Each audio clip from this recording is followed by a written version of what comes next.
Hello aspirants, class एमएट academy में आपका स्वागत है। हमारी अभी करंट अफेयर की सीरीज जो चल रही है बिहार पीसीएस और यूपी पीसीएस के लिए, उसमें हम आज का टॉपिक डिस्कस करेंगे विभिन्न उत्पादों के जीआई टैग। जो 2025 में देखिए क्या होता है, करीब करीब 6 से 8 महीने का जो जीआई टैग मिला हुआ होता है पूरे भारत के क्षेत्र में, उनसे रिलेटेड क्वेश्चन बनने के मैक्सिमम चांसेस होते हैं। और स्टैटिक पोर्शन में बिहार के जिन प्रोडक्ट को मिल चुका है जीआई टैग वो भी पूछे जाते हैं। लेकिन अभी हम चूंकि करंट डिस्कस कर रहे हैं तो हम अभी करंट में जो मिले हैं हम उनको डिस्कस करेंगे। बाद में जब हम बिहार स्पेशल का एक लेक्चर लेके आएंगे, 1 या 2 लेक्चर में पूरा बिहार स्पेशल कवर करेंगे आपके एग्जाम के पहले। उसमें हम जीआई टैग, उसकी विशेषताएं, उसके कल्चर, बिहार की ज्योग्राफी, सारी चीज डिस्कस करेंगे। तो जीआई टैग की हम बात कर रहे हैं कि भारत में 2024 से 25 के बीच किन किन उत्पादों को जीआई टैग मिला, उसमें जो बहुत महत्वपूर्ण है हम उनके बारे में बात करेंगे। ठीक, अच्छा, जीआई टैग का मतलब क्या होता है? जीआई टैग की शॉर्ट फॉर्म है। जीआई का मतलब होता है जियोग्राफिकल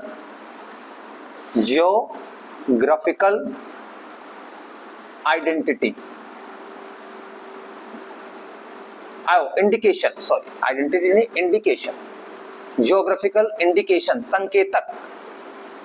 ठीक, भौगोलिक, जियोग्राफिकल मतलब भौगोलिक, इंडिकेशन मतलब संकेतक। ये क्यों दिया जा रहा है? होता क्या है कि हर विशिष्ट क्षेत्र की उत्पादों में एक विशेषता होती है। ठीक है, जैसे कि बनारसी साड़ी की हो गई, अब साड़ियां तो हर जगह बन रही है। अब तमिलनाडु की जो साड़ी बनेगी और बनारसी, सबकी अपनी एक विशेषता होगी। वो खाने की चीज हो या पीने का कोई हो, जैसे अभी यहाँ एग्जांपल होगा ओजोफेनी, एक मादक पेय है जो गोवा की स्पेशलिटी है, वो आपको हर जगह नहीं मिलेगी। अब इस उत्पादक की जो विशेषता को संरक्षित करने के लिए, उससे जो संबंधित कानूनी पक्ष है, उसके जो राइट्स हैं, उसको कंजर्व करने के लिए हम ये जीआई टैग का कॉन्सेप्ट लेके आए हैं। इसके लिए भारत सरकार ने कौन सा एक्ट लागू किया है? इसके लिए बना है भौगोलिक संकेतक अधिनियम 1999। कई बार क्या होता है, करंट में तो ये पूछ लेगा, लेकिन स्टैटिक पार्ट में क्या पूछता है कि किस अधिनियम के अंतर्गत जीआई टैग की अवधारणा स्थापित की गई है। तो वहां पे आपको ये अधिनियम याद रखना चाहिए, जीआई टैग मतलब जीआई एक्ट 1999 याद रखना आप, जीआई एक्ट 1999, भौगोलिक संकेतक पंजीकरण व संरक्षण अधिनियम 1999। ये देखिए इसमें 2 वर्ड लिखे हैं, पंजीकरण व संरक्षण। अर्थात इसके तहत आप जब पंजीकृत कर लेते हैं अपने प्रोडक्ट को, फिर वो संरक्षित हो जाता है। तो ये अधिनियम उसके पंजीकरण व संरक्षण दोनों का प्रावधान करता है। ठीक, तो कौन सा अधिनियम है? भौगोलिक संकेतक पंजीकरण संरक्षण अधिनियम 1999। ठीक है, अब हम बात करते हैं उत्पाद की, कौन कौन से प्रोडक्ट हैं और वो किन किन राज्यों से संबंधित है। ठीक, ये चीज मोटे तौर पे यही पूछा जाता है कि ये उत्पाद जिसको जीआई टैग हाल ही में मिला है वो किस राज्य से संबंधित है। ठीक, तो सबसे अभी जो लेटेस्ट में है, अभी मई में 2025 में दिया गया सबसे लेटेस्ट प्रोडक्ट क्या है? ओजोफेनी। ओजोफेनी एक मादक पेय है। क्या होता है, देखिए कई जनजातियों में भी मादक पेय होते हैं जो उनकी संस्कृति का हिस्सा हैं, उनको भी संरक्षण दिया जाता है। ठीक है, जैसे कि आप पूर्वांचल के क्षेत्र में आप चले जाइए या बिहार के क्षेत्र में, वहां ताड़ी एक मादक पेय है, वहां पर वो पीते हैं लोग, वो प्राकृतिक पेय है। तो इसी प्रकार से ओजोफेनी जो है वो मादक पेय है। ये किस राज्य का है? ये गोवा का है। आपको उत्पाद और उससे संबंधित राज्य क्या है, ये दोनों चीजें याद रखनी है। क्वेश्चन यहीं से आता है कि ओजोफेनी क्या है, किस राज्य से संबंधित, जिसको जीआई टैग मिला, तो वो गोवा राज्य है। और फिर आता है सांगरी बीन। सांगरी बीन एक फली है जिसको जीआई टैग मिला है। ये किस राज्य से संबंधित है? तो ये राजस्थान से संबंधित है। देखिए इसमें जिले वगैरह याद नहीं करने की जरूरत है। क्यों? क्योंकि अगर आप बिहार पीसीएस यूपी पीसीएस का एग्जाम दे रहे हैं तो वहां पे जिला वगैरह पूछने के चांसेस नहीं होते। हाँ, जब आपके जैसे आप बिहार पीसीएस देने जा रहे हैं आप 13 सितंबर को, तो वहां पे आपको याद रखना पड़ेगा कि ये प्रोडक्ट बिहार से तो है, लेकिन बिहार में किस जिले से है। ठीक है, जैसे बिहार के भी कई जीआई टैग है, जर्दालू आम है, कतरनी चावल है, मैं आपको उसको अलग से कराऊंगा, तो उसका आपको जिला पता होना चाहिए कि ये भागलपुर से है या कहाँ से है। ठीक, जैसे मखाना है, मिथिला मखाना, वो उसको भी जीआई टैग मिला हुआ है। तो वो सब चीजें हम स्टैटिक पार्ट में डिस्कस करेंगे। तो उस बिहार या स्टेट के एग्जाम में हमें क्या करना पड़ता है, वहां वो किस जिले से संबंधित है हमें उसको भी याद रखना पड़ता है। जैसे आप बनारस यूपीपीसीएस का एग्जाम दे रहे हैं तो वहां पे अगर आ गया तिरंगी बर्फी या बनारसी सहनाई या बनारसी तबला, तो वहां जिला पूछेगा। तो जब जिला पूछे तो आप उसको वहां पे जिला याद रखना है, ठीक है। तो अब हमें आगे चलते हैं। कन्नड़पिया, कन्नड़पिया ये किससे है? ये एक आदिवासी हस्तकला है, हाथों से निर्मित जो कला होती है उसे क्या कहते हैं? हस्तकला। इसको इंग्लिश में कहते हैं हैंडीक्राफ्ट। तो जो हैंडीक्राफ्ट है ये आदिवासियों से जुड़ी एक हैंडीक्राफ्ट है जिसको जीआई टैग मिला है। ये किस राज्य से संबंधित है? ये केरला से संबंधित है। कहां से है? केरला से संबंधित है, ठीक है। तो आप इसको याद रखिए। पहला ओजो फेनी मादक पेय गोवा, दूसरा सांगरी बीन फली है एक प्रकार की, ये राजस्थान की है। कन्नड़पिया ये है केरल की आदिवासी हस्तकला है। ये ट्राइबल, ये हैंडीक्राफ्ट जो बनाते हैं उनको देखिए क्या होता है कि ट्राइबल को भी हमें मुख्य धारा में लाना है। तो सरकार क्या करती है, जो ट्राइबल के जो हैंडीक्राफ्ट्स हैं उनको क्या करती है? जीआई टैग प्रदान करके मार्केट में उनकी क्या कहते हैं, उसकी क्वालिटी को और क्या कहते हैं एक लेवल पे ले आती है। हाँ देखिए इस चीज को जीआई टैग मिला है, तो लोग अब जब खरीदने जाते हैं ना तो उसको एक सम्मान की दृष्टि से देखते हैं, उसको एक सही वैल्यू देते हैं। तो इसीलिए एक संरक्षण तो होता ही है, इससे कहीं ना कहीं आदिवासियों के हस्तकला को और इसकी संस्कृति को विस्तार मिलता है, संरक्षण मिलता है और आदिवासियों को आय का साधन बनता है जिससे वो भी मुख्य धारा में शामिल हो सके, ठीक है। तो ये इन चीजों का है। ये केरल से क्या है? कन्नड़पिया आदिवासी हस्तकला है। अब बात करते हैं, एक है रिंडिया सिल्क, ठीक है। एक सिल्क है, कपड़े के जो वैरायटी में आता है सिल्क। तो रिंडिया सिल्क कहां से रिलेटेड है? मेघालय से। किस राज्य से है? मेघालय से, ठीक है। ये नॉर्थ ईस्ट का स्टेट है, वहां से है ये रिंडिया सिल्क। और दूसरा आता है खासी हैंडलूम। खासी देखिए आप जब आप मेघालय को देखते हैं तो वहां पे गारो खासी जयंतिया तीन आपको, जब आप मैप देखेंगे, मैं आपको बना के दिखाता हूं, तो आपको तीन पहाड़ियां दिख जाएंगी। एक मिनट इधर मैं बना देता हूं कि ऐसा कुछ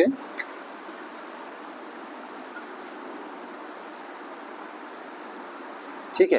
तो यहां जब ये मेघालय वाली बात होती है तो यहाँ गारो खासी जयंतिया ये तीन चोटियां मिलती हैं, यहाँ पहाड़ियां मिलती हैं।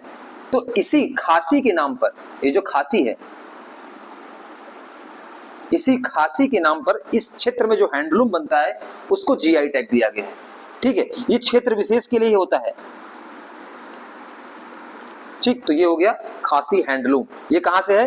अब चूंकि मैं बता दिया कि गारो खासी जयंतिया तीनों मेघालय में पड़ते हैं, तो ये किस राज्य से हुआ? मेघालय राज्य से संबंधित है। अब हम आगे चलते हैं अपने अगले प्रोडक्ट पे।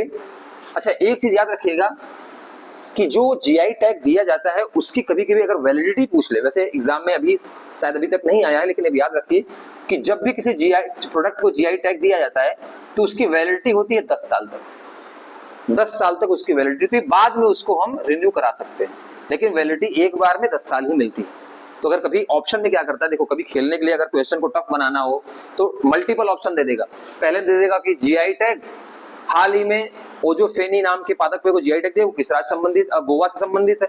दूसरे में दे दिया कि वो 5 वर्ष तक उसकी वैधता होती है। फिर दे देगा कि प्रथम सही है या दोनों सही है, एक गलत है, 2 सही है, 2 गलत है, 1 सही है, इस प्रकार से। तो आपको यहाँ याद रखना है कि वैधता 10 वर्ष की होती है, बाद में नवीनीकरण उसका किया जा सकता है, रिन्यू किया जा सकता है।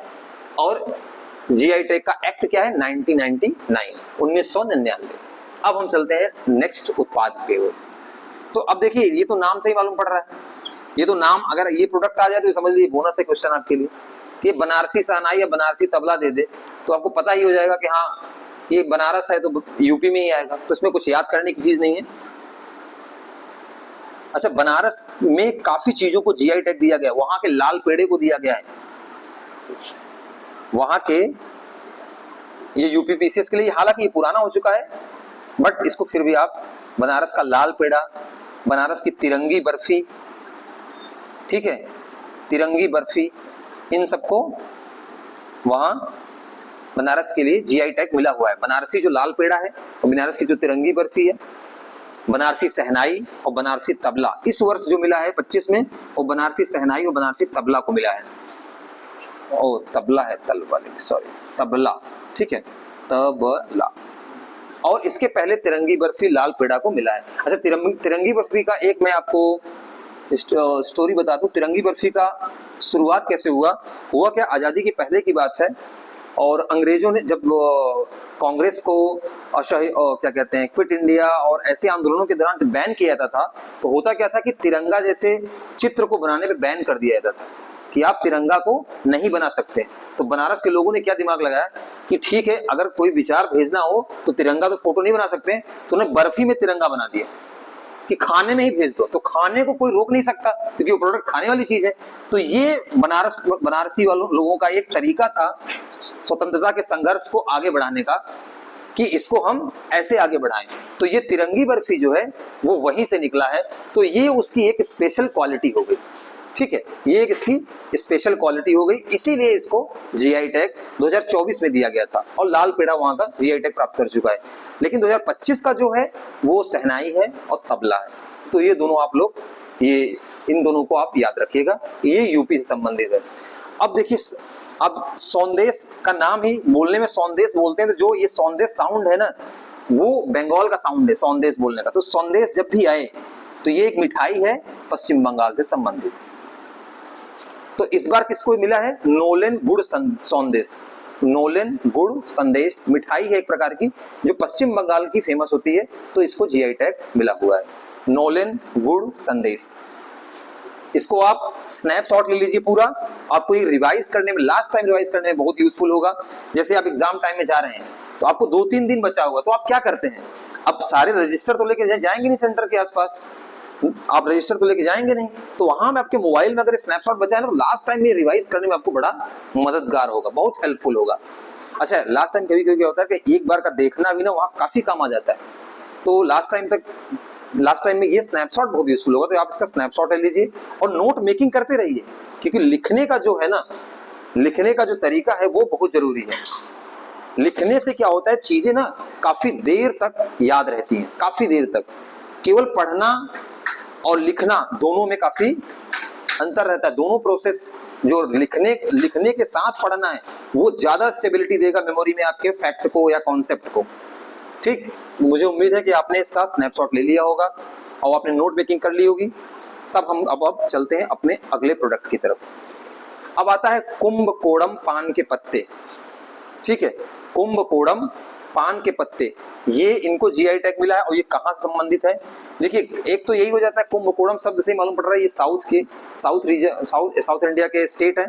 तो अगर कभी कभी क्या एलिमिनेशन का आप तरीका अपना सकते हैं, कभी कभी देखिए अगर आपको क्वेश्चन नहीं भी आता तो ये समझिए एक ट्रिक है या एक स्ट्रेटेजी है, तो नाम से पकड़ा करिए। कई बार ऑप्शन इतना इजी बनाता है, एग्जामिनर अगर देखो टफ बनाने पाएगा तो सब साउथ इंडिया के दे देगा, तब आप कुछ नहीं कर सकते। लेकिन कभी कभी क्या होता है कि ऑप्शन से पकड़ में आ जाता है कि ये जो शब्द हैं ये कहीं ना कहीं साउथ के क्षेत्र से बिलोंग कर रहे हैं, या कुछ आदिवासी शब्द हैं जो कि नॉर्थ ईस्ट से बिलोंग कर रहे हैं। तो हम उसके बेस पे भी एलिमिनेशन से हम मैच द फॉलोइंग या किसी ऑप्शन को काटना हो, रॉन्ग करना हो, तो वहां यूज कर सकते हैं। जब कुछ ना पता हो या एक ऑप्शन पता हो, 2-3 नहीं पता हो, तो वहां पे ये एलिमिनेशन का आप मेथड कर सकते हैं। तो जैसे मान लो अगर कहीं पे दे दे कि कुंभकोणम पान के पत्ते किससे संबंधित है, और सारे दे दे उत्तर भारत के क्षेत्र और एक दे तमिलनाडु, जैसे दे दे पत्ते किस राज्य से संबंधित है, और पहला दे दे यूपी, बिहार, और एक दे दे मध्य प्रदेश, तमिलनाडु, तो वहां पे आप सीधा ये देखिएगा कुंभकोणम जैसा शब्द अपने यहाँ आपको सामान्यतः नहीं मिलता है। तो वहां पे आपको इस स्ट्रेटेजी, ट्रिक कह लीजिए, स्ट्रेटेजी कह लीजिए, ऑब्जर्वेशन कह लीजिए, लॉजिक कह लीजिए, तो उसके तहत आप वहां पे आप बिना जाने भी, अगर नहीं पता है कि आपको वो तमिलनाडु है, फिर भी आप वहां टिक कर सकते हैं, ठीक। अब बात करते हैं अगले पे, थोवलई फूल माला। थोवलई फूल माला यह एक तमिलनाडु की फूलों की माला होती है, थोवलई की, जो कि अपनी विशिष्टता के लिए जानी जाती है, इसीलिए इसको जीआई टैग मिला हुआ है। ये तमिलनाडु से संबंधित है। देखिए आपको एग्जाम में ना एक क्वेश्चन ज्यादा नहीं, 1 या 2 क्वेश्चन से ज्यादा नहीं आता जीआई टैग से, बट ये कि आप वहां एक क्वेश्चन का भी रिस्क नहीं ले सकते हैं। अगर आपको 10 या 12 प्रोडक्ट याद करके जाने में अगर 1-2 क्वेश्चन बन रहा है, तो आप वहां छोड़ना नहीं चाहिए, क्योंकि वो छोड़ना नुकसानदेह होता है। आपका एक क्वेश्चन बहुत भारी पड़ सकता है। मैं आपको बता रहा हूं, मैं खुद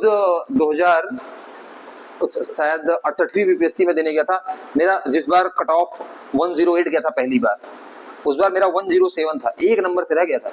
और एक नंबर आपको पूरा साल इंतजार कराएगा। इसलिए आप लोग एक एक टॉपिक को, किसी को आप इग्नोर करके मत चलिए कि नहीं इसको ये तो ऐसा ही है, इससे तो एक दो आते हैं, क्योंकि ऐसे ही एक दो करके ही ना 150 बनते हैं कि उस टॉपिक से 2, इस टॉपिक से 1। इसलिए आपको हर एक टॉपिक का, जैसे करंट में मैंने इंडेक्स कराऊंगा तो इंडेक्स याद करना, पुरस्कार कराऊंगा तो पुरस्कार, ऐसा नहीं कि हाँ एक आता है इसको छोड़ दो, क्योंकि ऐसे एक एक करके आप 10 छोड़ दोगे। ठीक, तो थोलई फूलमाला किससे संबंधित है? तमिलनाडु राज्य से। तो इसको आप याद रखिएगा, तमिलनाडु राज्य से।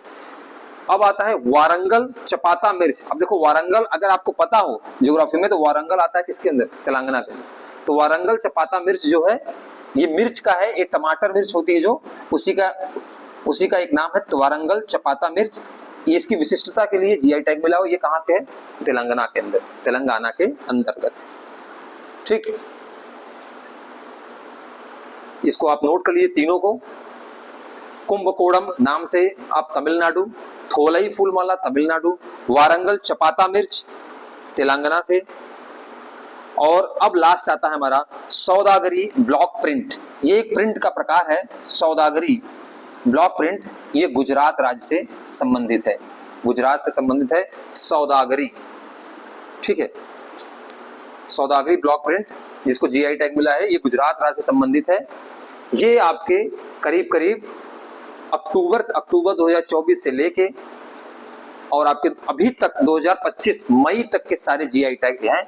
इसको आप 2-3 बार पढ़ लीजिए, फिर ये आपको बिल्कुल तैयार हो जाएगा। और इससे रिलेटेड एक क्वेश्चन या 2 क्वेश्चन जो भी आता है एग्जाम में, तो आप सक्सेसफुली उसको आप सॉल्व कर पाएंगे और स्कोर आपका बेहतर हो पाएगा। ठीक है, एक बार फिर अगर आप, जिन बच्चों ने स्नैपशॉट नहीं लिया हो, एक बार आप ले लीजिए।